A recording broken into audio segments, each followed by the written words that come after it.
ويسر لي أمري واحلل عقدة من لساني يفقهوا قولي لا حول ولا قوة إلا بالله العلي العظيم لا حول ولا قوة إلا بالله العلي العظيم لا حول ولا قوة إلا بالله العلي العظيم أما بعد.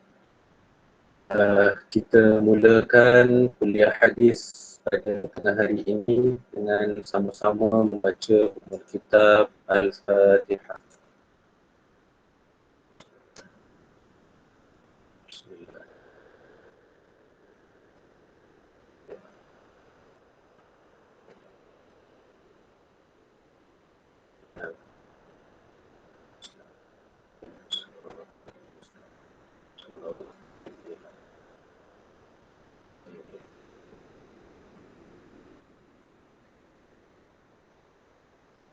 Alhamdulillah, summa alhamdulillah.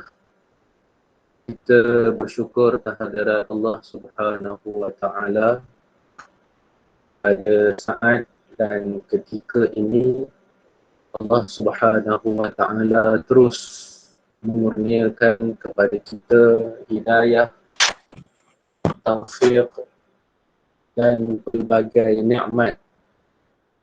Mudah-mudahan segala kurniaan yang diberikan oleh Allah Subhanahu wa Ta'ala itu kita menggunakannya sebagai modal yang akan kita raih keuntungannya pada hari akhirat kelak. Kita juga sekarang ini telah masuk pada tahun baru 2021 Masihi. Apabila berada pada tahun baru, maka menandakan umur kita semakin bertambah. Apabila umur semakin bertambah, memberikan bukti bahawa maut, kematian semakin hampir. Justru itu satu perkara yang perlu kita fikirkan bersama-sama adalah adakah kita bersedia untuk menghadapi kematian? Apakah persediaan kita untuk kembali kepada Allah Azza wa Jalla? Ini muhasabah yang seharusnya kita berikan perhatian apabila berada pada tahun baru.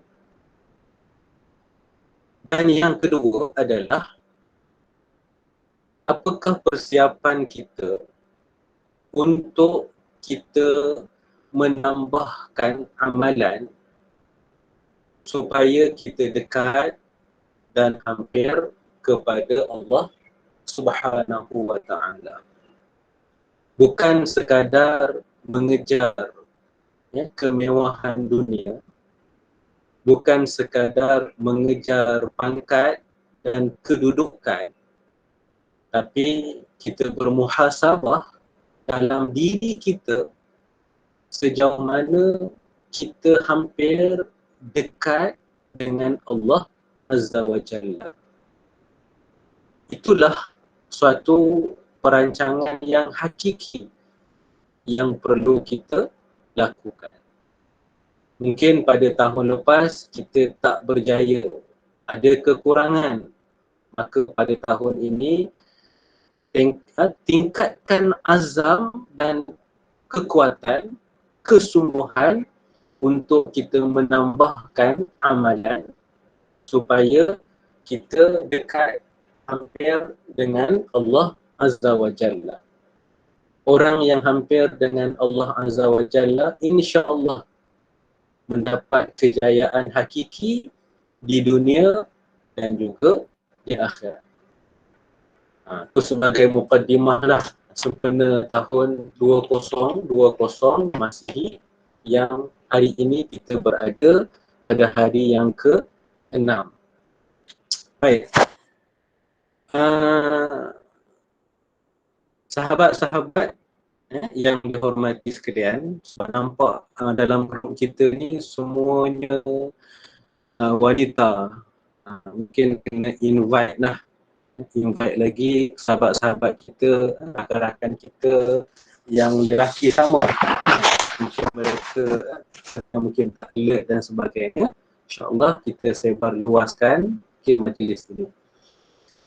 Baik, sahabat-sahabat, rakan-rakan kaum muslimin dan muslimat yang dihormati sekalian, pada tengah hari ini kita ambil masa sedikit yang ada, lebih kurang 50 minit ataupun 1 jam untuk kita menghayati hadis-hadis Rasulullah sallallahu alaihi wasallam. Baik, kita teruskan pada tengah hari ini dengan menggunakan kitab Tahdzibun Nufus fi Tartibid Durus yang dikarang oleh Syekh Yusuf bin Ismail An-Nabhani. Sebelum tu minta respon sikit, suara saya dengan slide yang diberikan tu okey tak? Aku nanti saya cakap seorang-seorang. Itu pun masalah juga. Jelas Ustaz. Jelas Alhamdulillah. Okey, baik. Kita lihat untuk tengah hari ini kita masuk kepada subtopik. Tajuk utamanya adalah hak-hak kaum muslimin dan hal yang berkaitan dengannya. Itu tajuk besar. Okey, jadi pada hari ini kita masuk kepada subtopik.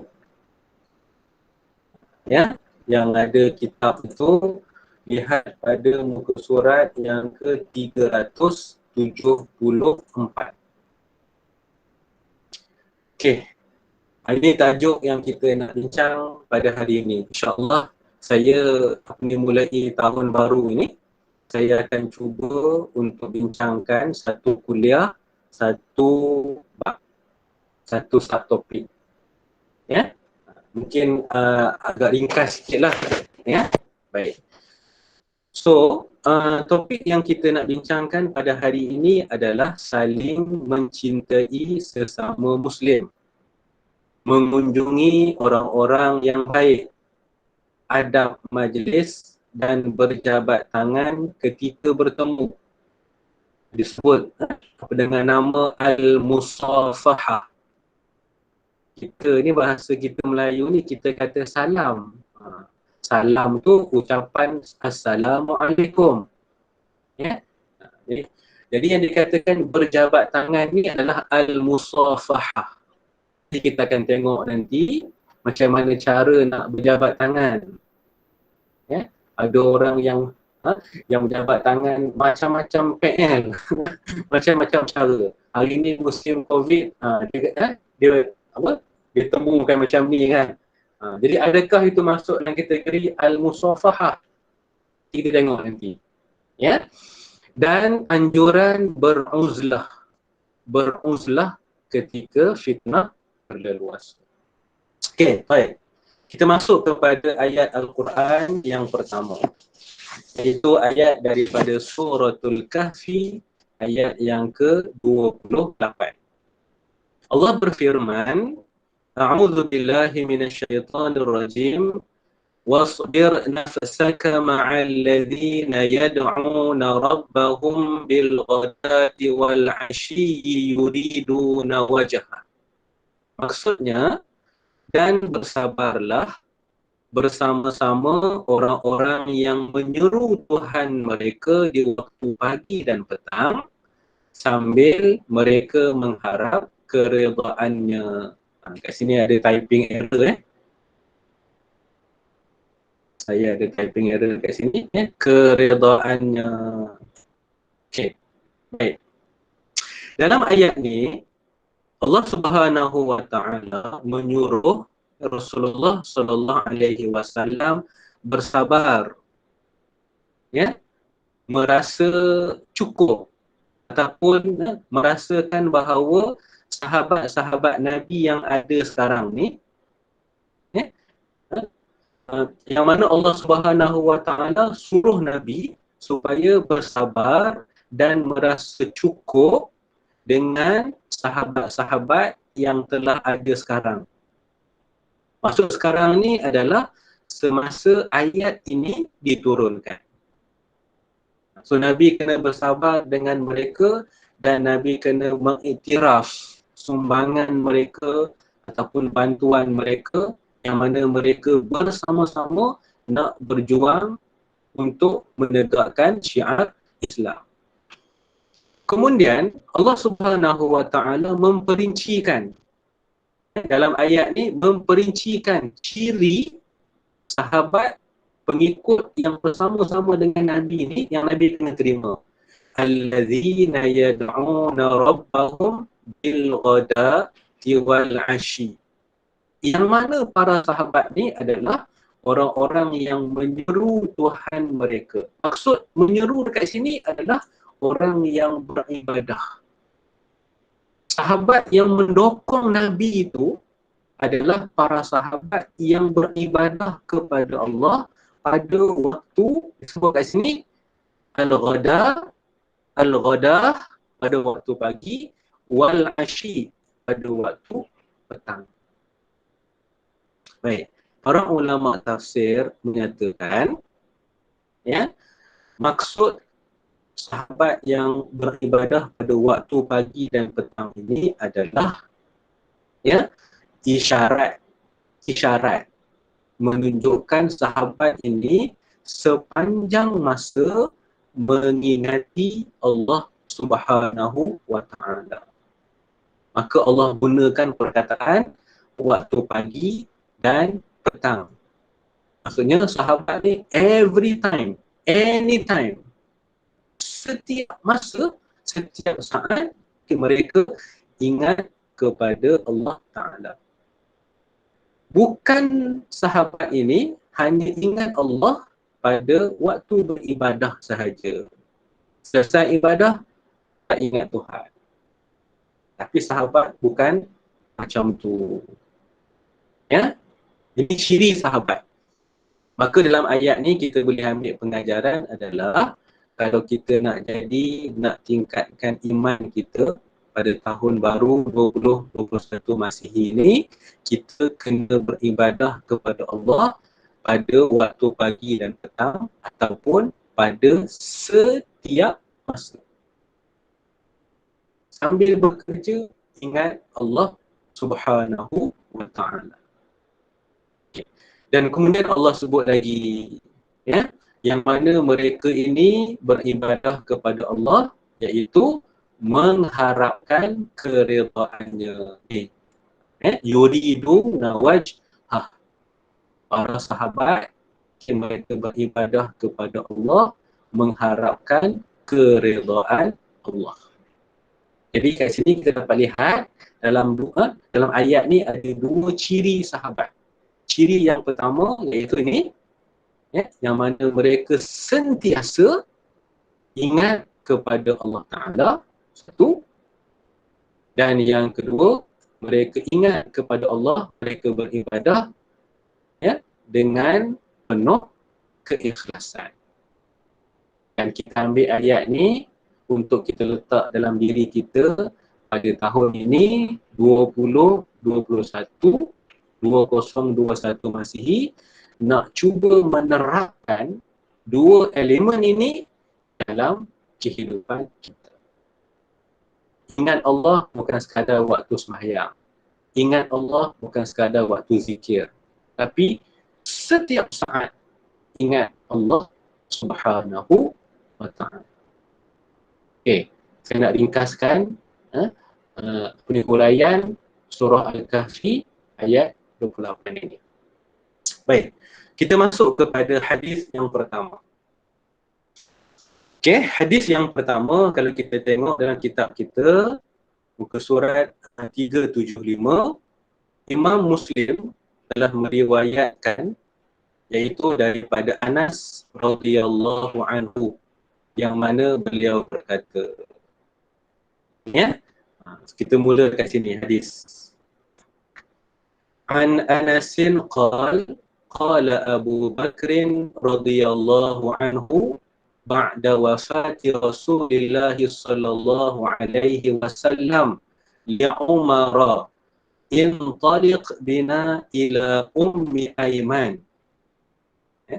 nazuruha kama kana Rasulullah sallallahu alaihi wasallam yazuruha falamma intahayna ilaiha bakat faqala laha ma yubkiki ma indallahi khairun li rasulihi sallallahu alaihi wasallam faqalat ma abki alla akuna a'lamu anna ma indallahi khairun li rasulihi sallallahu alaihi wasallam walakin abki anna al-wahya قد انقطع من السماء فهيجتهما على البكاء فجعل يبكيان معها. Ini kita sebut matan hadis. Agak panjang ya, tapi hadis ni berbentuk penceritaan, kisah. Baik, kita lihat kepada terjemahan. Maksudnya Abu Bakar, Sayyidina Abu Bakar lah ya, telah berkata kepada Sayyidina Umar radhiyallahu anhuma setelah kewafatan Rasulullah sallallahu alaihi wasallam. Ya, ini apa dialog antara Abu Bakar dengan Umar. Apa kata Abu Bakar? Ya, marilah kita mengunjungi Ummu Aiman radhiyallahu anha sebagaimana Rasulullah sallallahu alaihi wasallam pernah menziarahinya. Abu Bakar mengajak Umar ziarah Ummu Aiman. Sebab apa? Sebab sebelum kewafatan Nabi, antara perkara yang dilakukan oleh Rasulullah adalah selalu menziarahi Ummu Aiman. Baik. Soalan dekat sini adalah siapakah Ummu Aiman? Kita biasa mendengar ya, kita biasa mendengar bahawa Ummu Aiman ni dia adalah ibu susuan Rasulullah. Ya, dia yang menjaga Rasulullah selepas kewafatan mak Nabi. Ya, baik. Jadi pada tengah hari ini kita ambil sedikit kisah berkenaan dengan Ummu Aiman. Baik. Di dalam kitab Nuzhatul Muttaqin, pengarang kitab Nuzhatul Muttaqin menyebutkan bahawa Ummu Aiman ni asalnya adalah maulah Rasulullah sallallahu alaihi wasallam. Maula ni maksudnya dia adalah ya, orang kata seorang yang berkhidmat, hamba kepada Rasulullah sallallahu alaihi wasallam. Ya. Baik. Asalnya ya, Ummu Aiman ni dia adalah seorang pendatang. Dia datang daripada Habsyah. Habsyah hari ini Ethiopia. Jadi kita boleh dapat gambaran bahawa Ummu Aiman berkulit gelap sebab dia berasal daripada Habsyah. Nama sebenarnya adalah Barkah binti Sa'labah. Ya, Barkah binti Sa'labah. Baik. So macam mana dia boleh datang ke Mekah? Ya, maka dalam kitab Nuzhatul Muttaqin menyebutkan bahawa semasa ayah Nabi berdagang hingga ke Habsyah, maka dia telah membawa Ummu Aiman ataupun Barkah ni datang ke Mekah untuk dijadikan sebagai hamba. Jadi dia mengikuti ayah Nabi Abdullah bin Abdul Muttalib. Itu asalnya. Ya? Jadi dia tinggal bersama-sama dengan mak Nabi, ayah Nabi. Sebab dia menjadi khadam. Dia menjadi hamba kepada ayah dan mak Nabi. Dan apabila mak Nabi wafat, Aminah wafat, maka dia take over tugas untuk menjaga Rasulullah. Ini Ummu Aiman. Baik. Jadi selepas daripada itu, maka Nabi telah memerdekakan Ummu Aiman. Apabila dia merdekakan oleh Rasulullah, maka dia berkahwin dengan Ubaid bin Amru. Ini suami dia yang pertama, Ubaid bin Amru. Hasil perkahwinan dengan Ubaid, maka Allah telah mengurniakan seorang anak yang dinamakan dengan Aiman. Sebab itulah dia digelar dengan Ummu Aiman, mak kepada seorang kanak-kanak, seorang anak yang bernama Aiman. Ya? Baik. Tidak lama selepas itu, Allah takdirkan suaminya meninggal dunia. Suaminya meninggal dunia. Maka selepas itulah, ni kalau kita baca sejarah sangat hebat. Maka Nabi SAW telah menawarkan kepada para sahabat, siapakah yang sudi untuk mengahwini Ummu Aiman ataupun Barakah. Yang Nabi anggap Ummu Aiman ni macam mak dia juga, sebab telah menjaga dia, menyusukan baginda.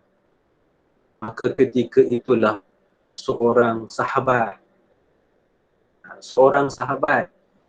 yang kita kenal sebelum ini, dia dijadikan anak angkat kepada Nabi, iaitulah yang bernama Zaid bin Harithah. Kita jangan bertukar Zaid bin Sabit dengan Zaid bin Harithah. Jadi anak angkat Nabi. Nabi sangat sayang kepada Zaid, maka Zaid telah menawarkan diri kepada Rasulullah untuk berkahwin dengan Ummu Aiman. Kita nampak tak? Dia punya hubungan dekat kita. Jadi hasil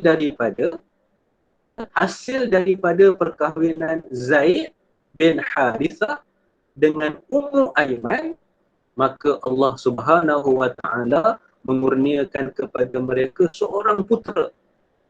Dan putera itu bernama Usamah bin Zaid. Apabila lahir Usamah bin Zaid, bila dia besar, dia di peringkat kanak-kanak, masyarakat Arab ketika itu rasa pelik. Sebab Usamah ni berkulit gelap. Sedangkan ayahnya Zaid bin Harithah berkulit orang Arab, berkulit cerah. Tapi kalau kita lihat kepada susul galur balik, maksudnya dia mungkin gen ataupun genetik sebelah maknya Ummu Aiman itu yang kuat mempengaruhi warna kulit. Jadi kalau kita baca hadis ni, kita nampak satu benda yang sangat hebat. Ummu Aiman seorang yang menjaga Nabi, menyusukan Nabi, membesarkan Nabi waktu di peringkat awal kewafatan mak Nabi, telah berkahwin dengan anak angkat Nabi, Zaid bin Harithah. Maka lahirlah seorang sahabat yang bernama Usamah bin Zaid. Ini Ummu Aiman. Baik. Maka Sayyidina Abu Bakar telah mengajak Sayyidina Umar untuk ziarah Ummu Aiman. Sebab apa? Sebab Rasulullah semasa hayat baginda, Nabi selalu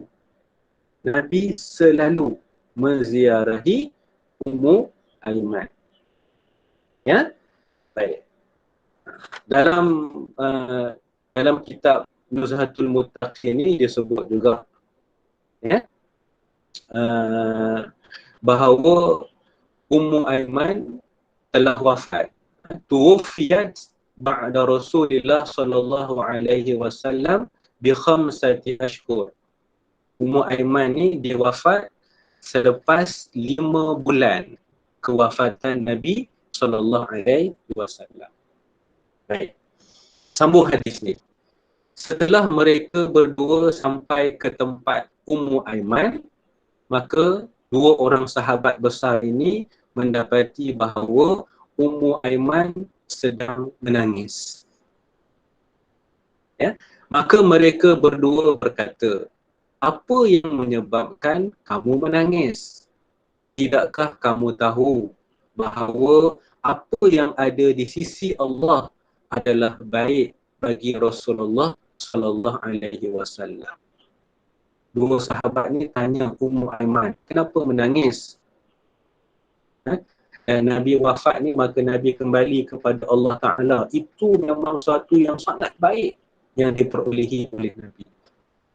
Maka Ummu Aiman menjawab, "Sesungguhnya saya menangis bukan kerana saya tidak tahu bahawa apa yang ada di sisi Allah itu baik bagi Rasulullah sallallahu alaihi wasallam, tetapi saya menangis kerana wahyu dari langit sudah terputus."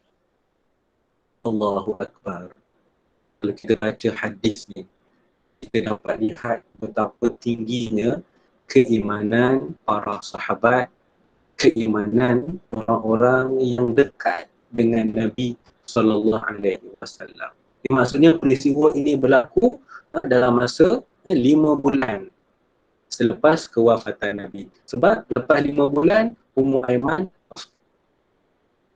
maka dia menangis, Ummu Aiman ni menangis sebab apa? Sebab dia kata bila Nabi wafat, maka wahyu sudah tidak turun lagi. Maka wahyu telah selesai. Maka dia rasa kosong. Sebab wahyu Al-Quran adalah sumber hidayah, petunjuk kepada manusia. Hari ini kita Quran ada depan, kalau muhasabah, sejauh mana kita jadikan Quran, kita baca Quran, tengok cerita dalam Quran, hayati Al-Quran. Sahabat bila Al-Quran dah selesai, sempurna, menangis mereka. Ya? Jawapan beliau turut mendorong mereka berdua untuk menangis. Ya? Maka Umar dan Abu Bakar bila dijawab macam tu, dia pun, dua sahabat besar ni pun turut sama-sama menangis. Allahu Akbar. Hebat. Ya? Maka apa pengajaran hadis ni? Yang pertama sekali adalah hadis ni menceritakan kelebihan Ummu Aiman radhiyallahu anha. Satu. Yang kedua, hadis ini kata Imam Nawawi rahimahullahu ta'ala, hadis ini menunjukkan bahawa harus menangis kerana sedih berpisah dengan orang-orang yang soleh. Jadi kita apabila berlaku perpisahan, kematian para ulama, orang-orang yang soleh, maka harus untuk kita rasa sedih dan menangis. Ya? Baik. Dan pelajaran yang ketiga adalah, ya, hadis ini juga menunjukkan, menganjurkan kita supaya menziarahi orang-orang yang soleh. Jadi dalam hadis ni macam mana Sayyidina Abu Bakar dan Sayyidina Umar menziarahi Ummu Aiman. Jadi kita hari ini sekiranya kita tahu, memang kita tahu pun dalam masyarakat kita hari ini, sama ada di tempat kita ataupun tempat-tempat lain, ada ulama alim ulama yang masih hidup, maka ziarahlah mereka. Apabila ziarah mereka, antara yang patut kita buat adalah minta supaya mereka mendoakan kepada kita. Satu, ini adabnya. Bila kita ziarah para ulama, minta para ulama tersebut doakan kepada kita. Mudah-mudahan dengan asbab mereka ni orang yang soleh, orang yang dekat dengan Allah Ta'ala, doa mereka Allah makbulkan. Satu. Yang kedua, minta mereka berikan nasihat, panduan kepada kita. Ini saya sebutkan ya, dua perkara. Adab bila kita ziarah para ulama. Yang pertama, minta mereka doa ke kita. Dan yang kedua, minta supaya mereka memberikan nasihat, panduan untuk kita. Tapi hari ini kita kalau jumpa dengan para ulama, sibuk nak selfie. Itu dulu. Itu dulu. Ya? Nak memang kalang kabut nak selfie, lepas tu post dekat Facebook. Post dekat Instagram. Tak perlu. Yang perlu adalah jumpa. Minta. Dua perkara yang saya sebutkan tadi.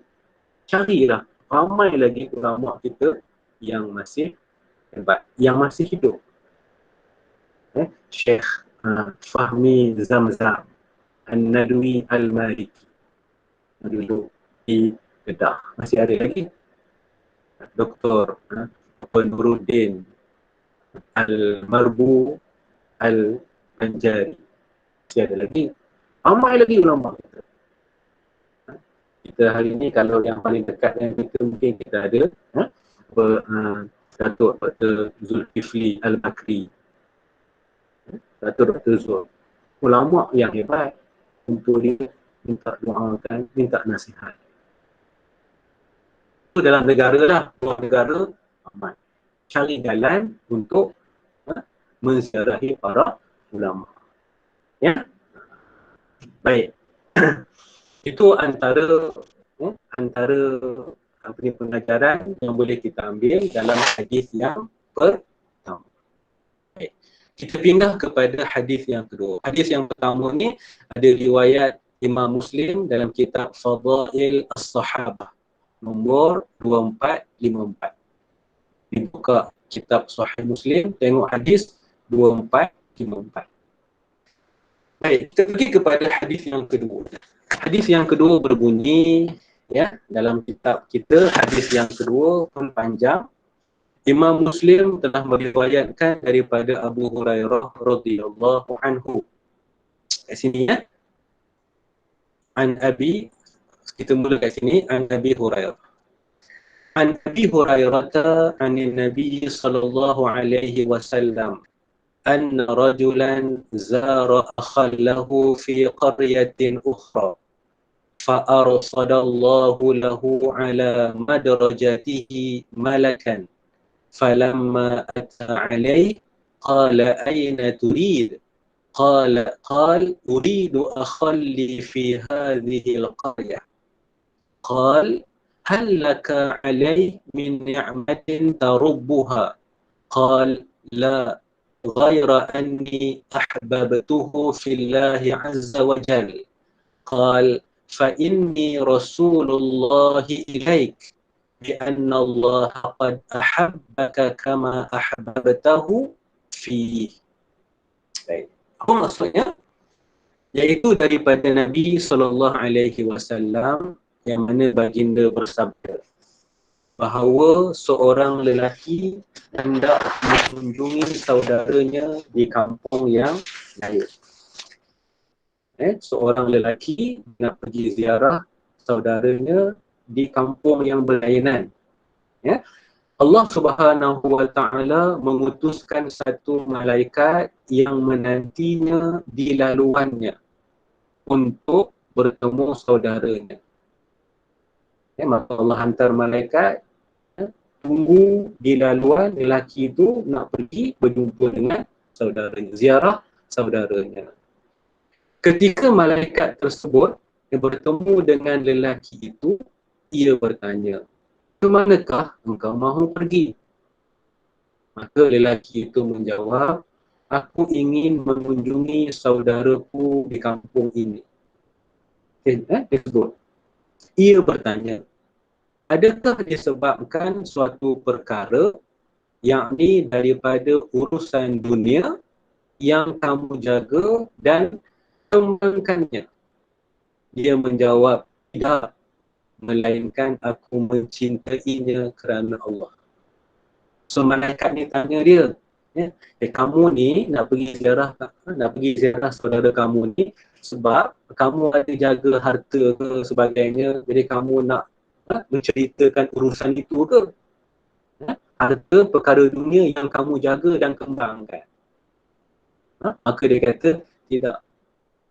Dia pergi ziarah, dia kata, melainkan aku mencintainya kerana Allah. Saya pergi ziarah ni kerana saya sayang dekat dia kerana Allah Subhanahu Wa Taala. Allah suruh sayang kepada umat Islam, sayang kepada saudara mara, saya buat itu. Maka malaikat menjawab, "Sesungguhnya aku adalah utusan Allah kepada kamu untuk mengkhabarkan bahawa Allah mencintai kamu sebagaimana engkau mencintai dia kerananya." Ya, maka jawab si malaikat ni, "Aku ni utusan Allah." Malaikat yang menyerupai manusia. Allah hantar nak bagi tahu dekat kamu bahawa Allah Subhanahu Wa Taala mencintai kamu. Allahu Akbar. Ya, tuan-tuan dan puan-puan, kaum muslimin dan muslimat sekalian. Malaikat turun bawa berita bagi tahu dekat lelaki itu Allah cinta dia. Dia nak apa lagi tuan-tuan? Kalau dah hari ni, nanti nak balik rumah petang nanti, turun, masuk dekat kereta, datang seorang lelaki, kata, "Aku adalah utusan Allah, aku datang nak beritahu kamu, Allah mencintai kamu."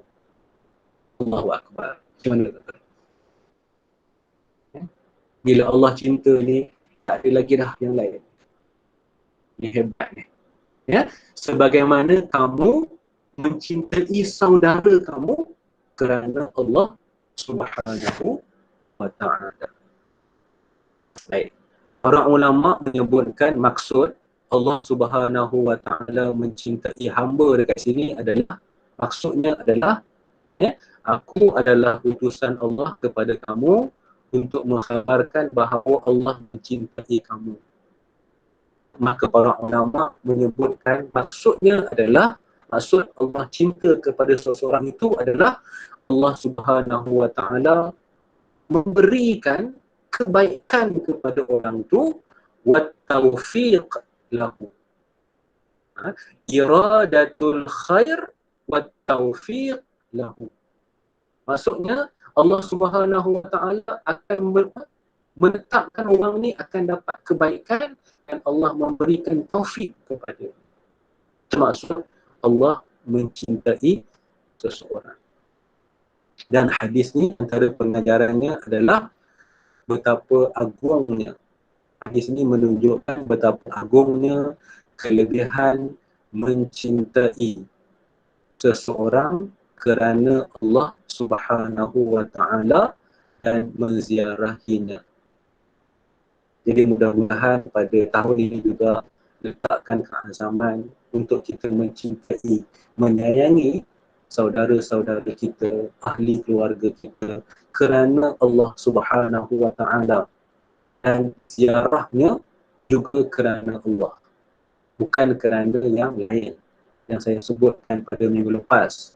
Kalau musim durian kita pergi ziarah Pak Long, sebab apa? Main dia nak dapat makan durian dulu. Itu tak kena.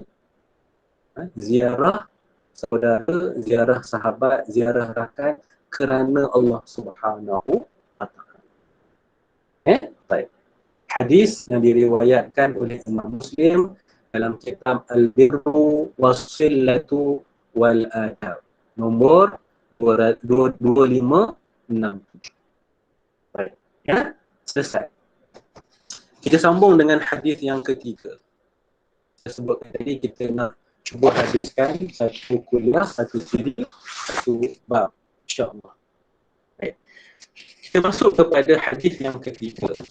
Hadis yang ketiga berbunyi, ya, dalam kitab kita, Imam Al-Bukhari dan Imam Muslim telah meriwayatkan daripada Ibnu Umar radhiyallahu anhuma, yang mana beliau berkata, okey, dia punya teks kat sini adalah dia bermula daripada sini. An Ibni Umar an Nabi sallallahu alaihi wasallam qala la yuqimanna ahadukum ar-rajula min majlisihi thumma yajlisu fihi walakin tawassa'u wa tafassahu wa kana Ibnu Umar idza qama lahu rajulun min majlisihi lam yajlis fihi. Apa maksudnya dalam hadis ni? Baik. Maksudnya Rasulullah sallallahu alaihi wasallam bersabda, ya, janganlah seseorang daripada kalangan kalian menyuruh orang lain berdiri dari tempat duduknya, kemudian dia duduk di situ. Tetapi lapangkanlah dan berilah ruang. Bahawa Ibnu Umar apabila ada seseorang yang berdiri dari tempat duduknya untuk memberi tempat duduk kepadanya, dia tidak mahu duduk di tempat tersebut. Hadis riwayat Imam Al-Bukhari dalam kitab Al-Istizan dan Imam Muslim dalam kitab Salam. Okey, dia nombor hadisnya. Baik. Apa pengajaran daripada hadis ni? Yang pertama sekali adalah haram menyuruh orang lain bangun. Kita pergi ke satu majlis, kita suruh orang lain bangun, kita duduk di tempat duduk orang itu. Hukumnya tidak dibenarkan oleh Islam. Sekalipun orang yang datang ini, dia sebut dalam syarah ni dia kata, walau kana dakhilu afdal minal jalis bi'ilmin aw sinni. Sekalipun, ya, orang yang datang itu adalah orang yang lebih hebat, ilmunya dan mempunyai usia yang lebih tua nak dibandingkan dengan orang yang sedang duduk. Maka datang orang yang ada ilmu dia hebat dan dia pun lebih tua, dia datang, dia suruh orang yang sedang duduk ni supaya bangun, maka dia duduk dekat situ. Maka perbuatan ini tidak dibenarkan di dalam Islam. Hukum ini sama melibatkan ar-rijal wan nisa, melibatkan orang lelaki dan orang perempuan. Jelas ya? Okay. Dan tetapi para fuqaha menyatakan ada pengecualian. Ya, ada pengecualian. Apa pengecualiannya? Antaranya adalah seseorang yang dia memang mengajar. Ya? Dia memang mengajar di situ, di sebuah tempat, ya? Dan tempat yang biasa dia duduk untuk mengajar itu telah ada orang lain yang duduk dulu. Maka apabila dia datang untuk mengajar, ketika itu orang yang sedang duduk tu dia kena bangunlah, sebab memberikan ruang, tempat untuk orang tu duduk dan mengajar. Ini dibenarkan, disebutkan oleh para fuqaha. Fayuqamu lil mudarris. Jadi orang yang duduk itu dia bangun untuk memberikan tempat kepada mudarris, iaitu guru yang akan mengajar di tempat tersebut. Baik. Ya, tetapi kalau kita tengok, ya, dalam hadis ni, ya, dalam hadis ni kita nampak Ibnu Umar, bila dia sampai ke sebuah tempat kat situ, ada orang lain bangun dan bagi tempat tu dekat dia untuk dia duduk, tapi dia tak mau. Sebab apa? Para ulama kata dekat sini kerana sifat warak yang ada dalam diri dalam diri Ibnu Umar. Jadi Ibnu Umar ni dia memang nak mengajar kat situ, cuma tempat dia. Dan orang tu bangun bagi duduk tapi dia tak nak. Sebab dia ada sifat warak. Dan dia berpegang kepada hadis Nabi SAW ini. Yang pertama. Dan pengajaran yang kedua adalah hadis ini juga menyuruh kita supaya kita ni melapangkan tempat. Melapangkan tempat duduk di dalam sesebuah majlis. Memberikan keluasan, kelapangan dalam sebuah majlis. Kalau kita pergi dengar ada majlis ilmu ke sebagainya, bila nampak orang masuk, jadi kita bagilah ruang untuk sama-sama dia duduk dalam majlis ilmu. Islam suruh macam tu. Okey? Itu hadis yang ketiga. Baik. Hadis yang keempat, Imam Muslim telah meriwayatkan daripada Abu Hurairah radhiyallahu anhu. Maksudnya mula dia an Abi Hurairah.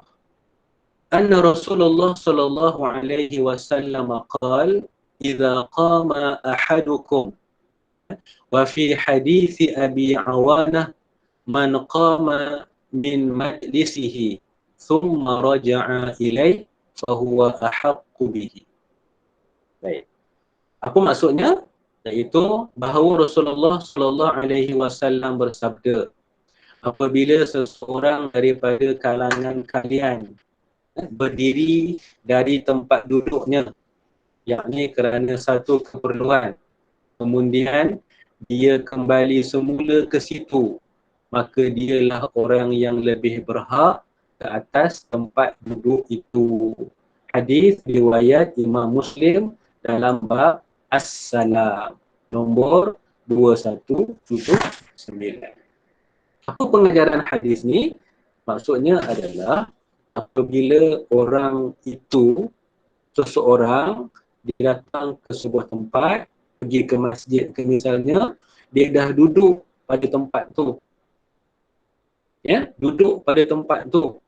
Dia awal duduk, maka dialah yang lebih berhak nak bandingkan dengan orang lain.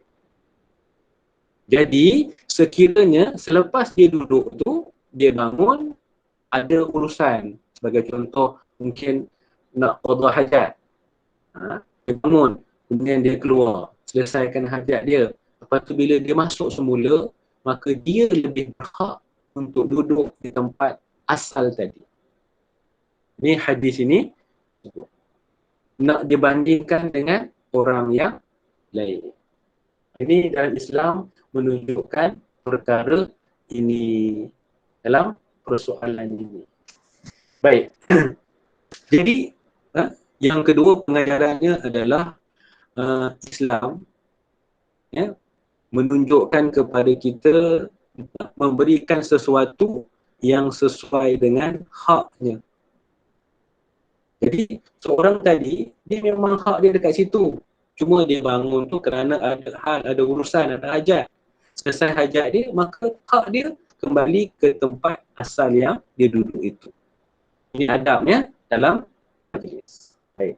Dan yang terakhir, hadis yang kelima yang berbunyi, Imam Al-Bukhari meriwayatkan daripada Qatadah radhiyallahu anhu, yang mana beliau berkata, ya Qatadah qala qultu li Anasin akanatil musafahatu fi ashabin Nabi sallallahu alaihi wasallam, qala na'am.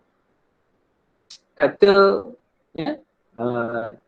Qatadah, saya bertanya kepada Anas bin Malik, adakah budaya saling berjabat tangan ketika bertemu ada pada para sahabat Rasulullah sallallahu alaihi wasallam?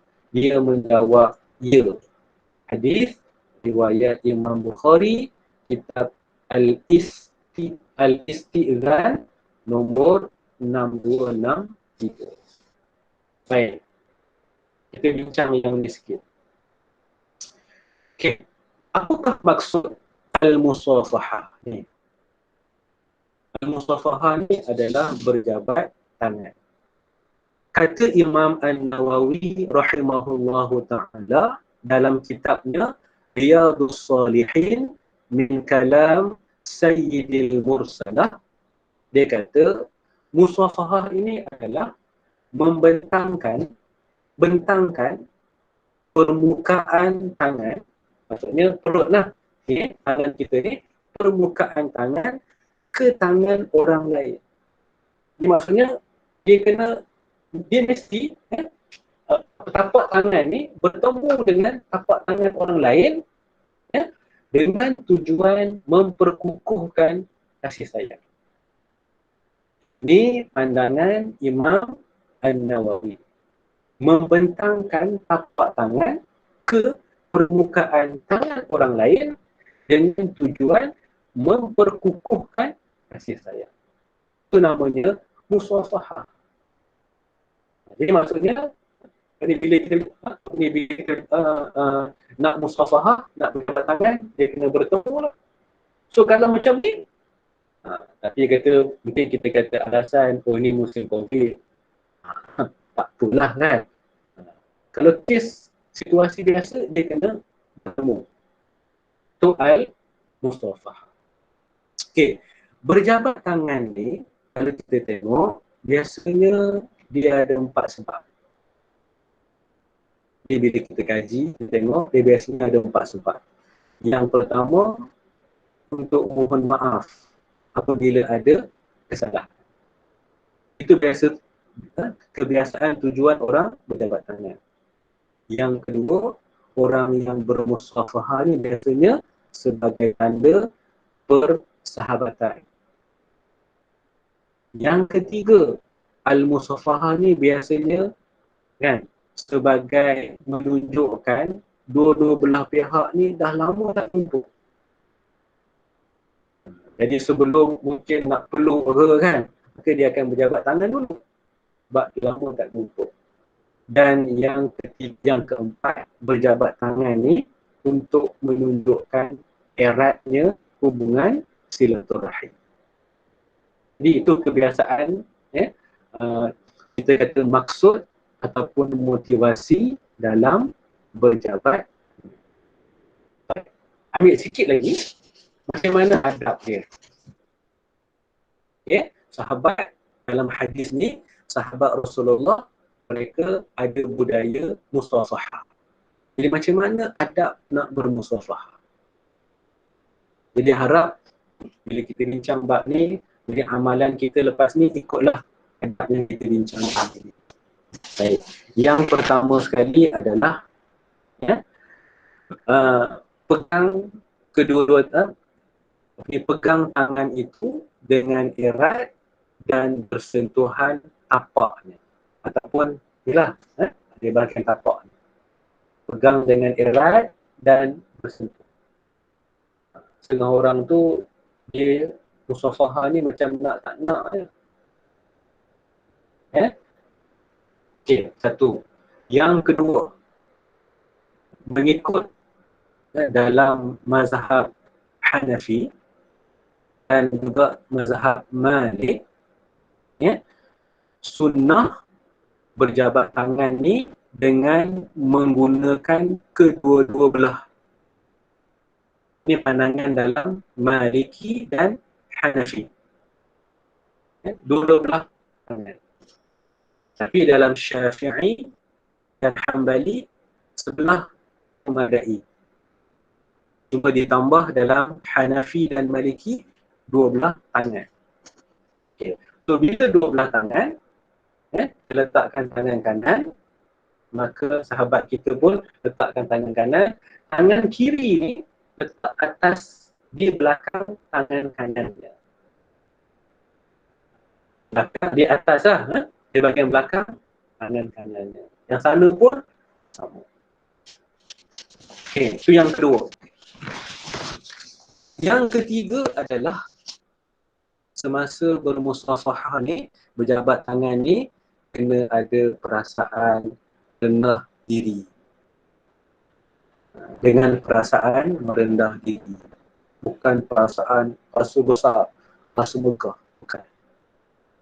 Yang ketiga, kan, semasa bermusafahah adabnya adalah dalam keadaan wajah yang berseri-seri dan menatap wajah muka orang yang kita bersalam. Berjabat tangan. Muka yang berseri. Jangan muka yang masam 1000. Itu muka serabut. Tak kena macam tu. Ya? Baik. Yang keempat, ya, tidak dibenarkan musafahah kepada orang yang bukan mahram. Dan yang kelima, yang terakhir adalah tidak menarik tangan sebelum saudara kita menarik. Maksudnya kita jangan jadi orang yang mula-mula nak lepas.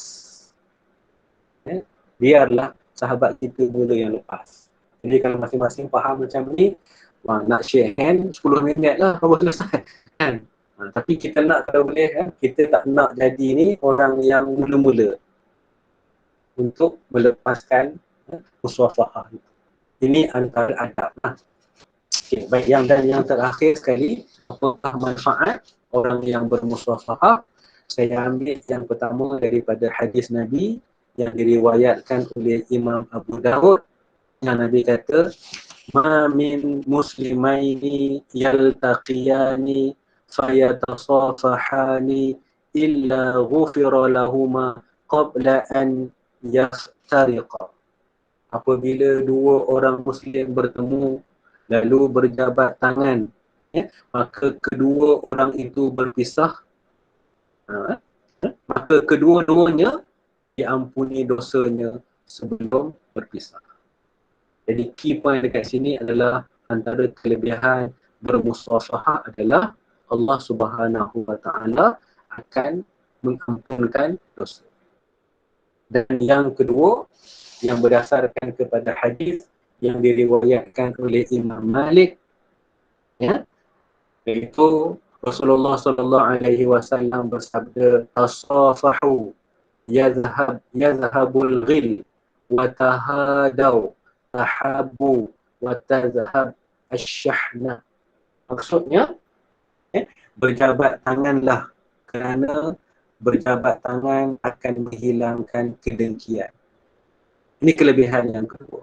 Orang yang musafahah, insya-Allah, disebut oleh Nabi, hilang perasaan dengki. Saling memberi hadiahlah. Kerana saling memberi hadiah akan menumbuhkan rasa cinta serta menghilangkan permusuhan. Jadi al-musafahah, dia boleh menghilangkan perasaan dengki. Baik. Saya rasa itu saja. Alhamdulillah, kita selesai 5 hadis dalam bab ini. InsyaAllah, mudah-mudahan kita dapat manfaat bersama-sama, bila kita belajar hadis ni, dan kuliah yang akan datang kita masuk dalam bab yang seterusnya. Baik, kita ada masa 1 minit, saya buka ruang lah kalau ada persoalan.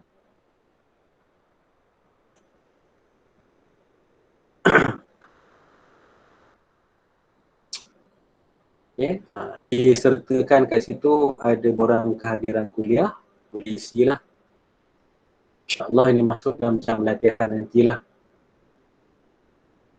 Okay, ada soalan-soalan yang seterusnya sebelum kita tamatkan untuk hari ini. Alhamdulillah kita ada 40 orang. Ya. Mungkin untuk yang akan datang kita boleh ramaikan lagi lah, bawarkan lagi.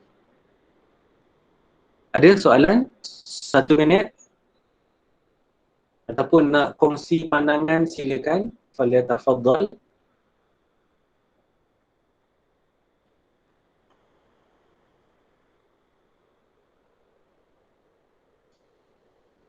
Tak ada Jadi kalau tak ada, saya rasa itulah 1 jam kuliah untuk tahun baru 2021 Masihi.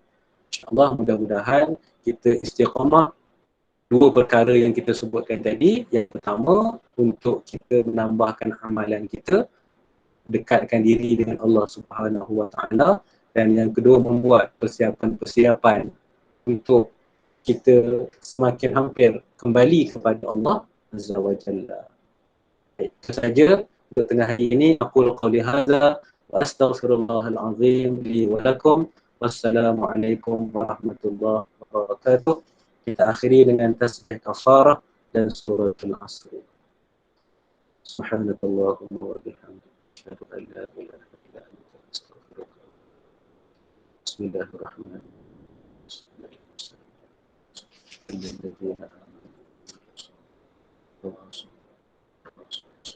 Terima kasih semua.